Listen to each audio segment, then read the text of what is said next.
Muchas gracias, senador. Tiene a continuación la palabra el senador Carlos Montes. Señor presidente, honorables colegas, estamos frente a una decisión muy significativa para el país. Es una tarea muy difícil ser juez, especialmente para los que no somos abogados. No se trata de considerar las características personales y humanas de Andrés Chadwick, con quien compartimos desde la Cámara de Diputados. No se trata tampoco de analizar su trayectoria política como parte de una generación de derecha que ha tenido mucho poder en las últimas décadas, las últimas 4 décadas de la historia de Chile, y que estableció límites y condicionó nuestra democracia, nuestro desarrollo, el tipo de sociedad que se generaba. Lo que se analiza hoy es un asunto muy específico.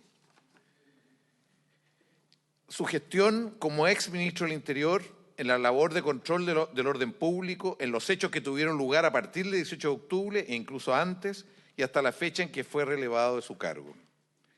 Es imprescindible recalcar la naturaleza mixta del juicio político. Por una parte, tiene una evidente connotación jurídica. Se busca determinar si se configuraron hechos precisos, si estos se enmarcan en los ilícitos constitucionales que ameritan la acusación y, por último, determinar si está acreditada la responsabilidad del acusado en ellos. No buscamos responsabilidades civiles ni penales, tampoco administrativas. Se busca establecer una responsabilidad política. Quiero reconocer que la acusación está situada en episodios de conmoción pública inéditos en Chile y muy complejos, la situación más difícil de retorno a la democracia. Es difícil evaluar con posterioridad y en frío lo que se hizo o pudo haberse hecho en tales circunstancias.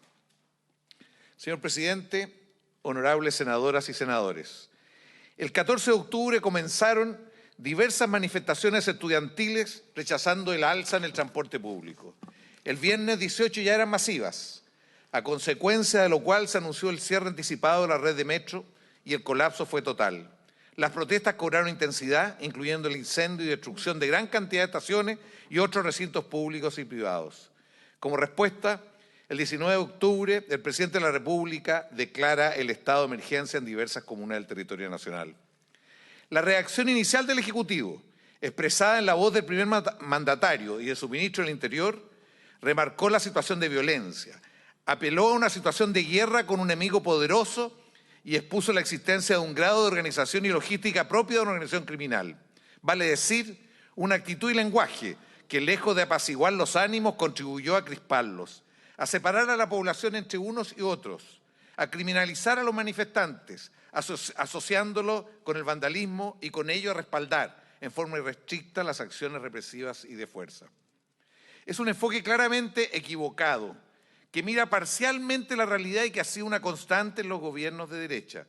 El propio Andrés Chadwick, sobre el final del primer gobierno del presidente Piñera, advirtió como un error simplificar el análisis en esta materia. Sin embargo, se sigue viendo la seguridad y el orden público con una mirada de corto plazo y sancionadora, incapaz de advertir la complejidad de los problemas que enfrentamos.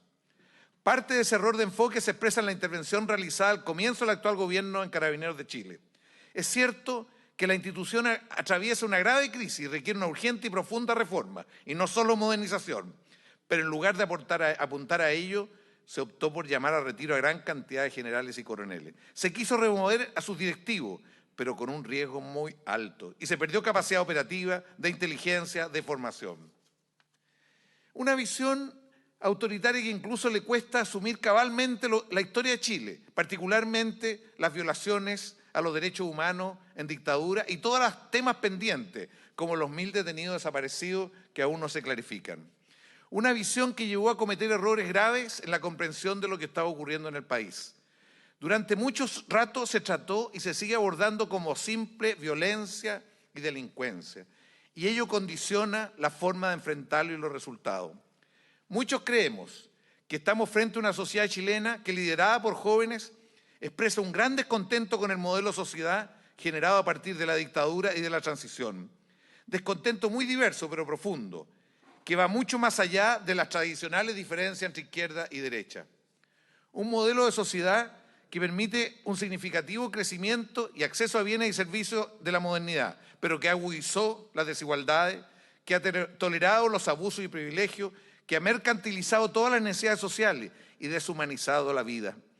Eso es lo que se nos critica a los políticos, a todas las élites. El 89% cree que que nosotros gobernamos en beneficio de los poderosos y que el Parlamento y los partidos no son representativos y que carecen de autoridad moral. Enfrentar esta situación requiere mucho más que el enfoque represivo. Requiere abordar a lo menos 3 desafíos clave de Chile. Mejor democracia, un nuevo modelo de desarrollo, superar la desigualdad. Mejor democracia advirtiendo que esta institucionalidad, incluyendo el Parlamento, es estrecha para contener a una sociedad que quiere participar e integrarse, que tenemos un Estado precario, una administración territorial ineficiente, especialmente a niveles locales, y cuya ley fundamental, la Constitución, carece de legitimidad y de la capacidad de reflejar una sociedad más plural y diversa. Un nuevo modelo de desarrollo que permita dar un salto en crecimiento y equidad, que supere el extractivismo y el rentismo financiero que se agotó, aunque algunos no quieren verlo, que modernice el Estado para que este sea un motor de nuevas áreas y sectores productivos y para que preste servicios sociales de calidad y en forma oportuna, recuperando la idea moderna de industrialización. Una mejor democracia y un nuevo modelo de desarrollo para superar la desigualdad. No hay cohesión social con una carga impositiva que no alcanza al 20%, con un puñado de chilenos que acumula buena parte de la riqueza y con una enorme masa de trabajadores que, teniendo empleo, apenas superan la línea de pobreza.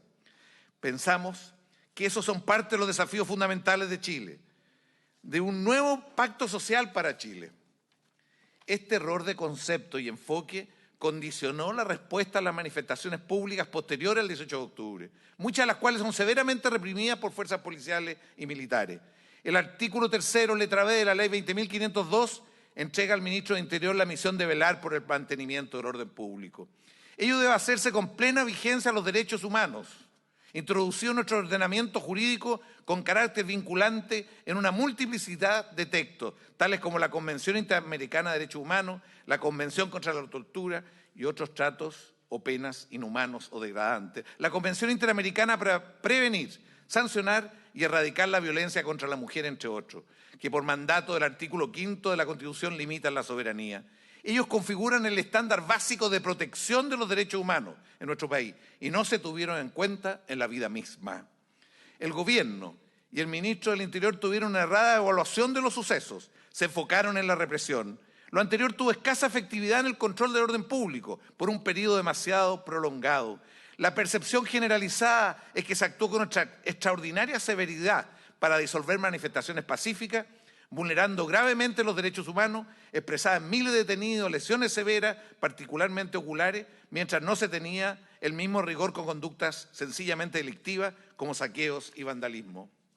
Al 27 de octubre, el Instituto Nacional de Derechos Humanos reporta 1.092 heridos, 546 con arma de fuego, 24 por balines, 122 lesiones en el globo ocular, 4 pérdidas oculares. Además informó que a esa fecha se presentaban 303 querellas vinculadas a tortura, tratos crueles y violencia sexual. También 4 homicidios cometidos por agentes del Estado. La situación era entonces evidentemente masiva, pública y notoria. Al 6 de diciembre, o sea, la semana pasada, se constata que este enfoque represivo, instalado desde el comienzo, fue creciendo y de una manera exponencial. Tenemos hoy día, en el último informe de Derechos Humanos, 3.449 heridos, 1.983 con armas de fuego, 180 con balines, 371 con el globo ocular afectado, 21 con pérdidas oculares, 1.383 querellas por tortura y violencia sexual. Frente a reiteradas denuncias de organismos nacionales e internacionales, no se adoptaron las medidas enérgicas. Solo el 19 de noviembre se anuncia suspensión del uso de balines y perdigones, cuando algunas cortes de apelaciones empezaban a pronunciarse en el mismo sentido. Nosotros, senadores, nos llamaban día por medio para contarnos de gente conocida, cuyos hijos, nietos, estaban con los globos oculares afectados. Y la verdad que hablábamos con las autoridades, incluso actuales, y la verdad que no encontrábamos una respuesta a la altura. Señor presidente, honorables colegas, nuestro país y miles de chilenos sufrimos la violación grave y reiterada de los derechos humanos en dictadura. Desde entonces hemos dedicado nuestra acción política a generar condiciones para que no volvieran a ocurrir hechos de esta gravedad. Nos asiste la convicción que nunca es tolerable la violencia entre seres humanos. Nunca nos imaginamos que se repetirían las violaciones a los derechos humanos como ha ocurrido. Nunca nos imaginamos que las autoridades y carabineros repetirían enfoques y acciones que creíamos superadas. Las violaciones a los derechos humanos en estos días han activado la memoria, han activado las broncas por lo que no hemos hecho todavía, han activado los temores y los dolores de la historia. La cantidad de gente a la cual se han declarado todo tipo de brotes de distinta naturaleza, todo tipo de problemas, producto de la situación que estamos viviendo, hace recordar la historia de Chile. Y esto hay que tenerlo muy presente en el desprestigio de los dirigentes políticos y también en el marco y sentido de esta acusación constitucional. También aprendimos que la democracia es el sistema de gobierno que aún con sus imperfecciones mejor asegura los derechos de todos. El resguardo del orden público es una tarea fundamental y una misión esencial del Ministerio del Interior y las Fuerzas de Orden y Seguridad, pero no a cualquier precio, sino con pleno respeto a los derechos humanos. El fin no justifica los medios. Como lo señala claramente la sentencia de la Corte Interamericana recaída en el caso Velázquez Rodríguez, citada en el libelo acusador, comillas, está más allá de toda duda que el Estado tiene el derecho y el deber de garantizar su propia seguridad. Pero, comillas, se agrega, por graves que puedan ser ciertas acciones y por culpables que puedan ser los reos de determinados delitos, no cabe admitir que el poder pueda ejercerse sin límite alguno o que el Estado pueda valerse cualquier procedimiento para alcanzar su objetivo, sin sujeción al derecho o a la moral. Ninguna actividad del Estado puede fundarse sobre el desprecio de la dignidad humana. Esto es lo que está en juego en esta acusación. Sentar o no el precedente de que en nuestro país el mantenimiento del orden público y la represión de actos ilícitos pueda o no realizarse vulnerando los derechos humanos de los ciudadanos. Y con convicción afirmo que no es aceptable que el resguardo del orden público admita la violación de los derechos humanos. En ese sentido, creo que el exministro señor Andrés Chadwick, entre los días 14 y 27 de octubre pasado, en el ejercicio de su cargo como ministro del Interior, que le responsabiliza la mantención del orden público, infringió la Constitución y las leyes y las dejó sin ejecución al no haber adoptado acciones eficaces para detener este proceso de violación de los derechos humanos, violaciones graves a los derechos humanos cometidas por agentes del Estado. Asimismo, creo que hubo errores y omisiones graves en la declaración del estado de emergencia y en las acciones adoptadas en ese marco. Aprobaré la acusación de ambos capítulos. Muchas gracias, presidente. He dicho. Muchas gracias.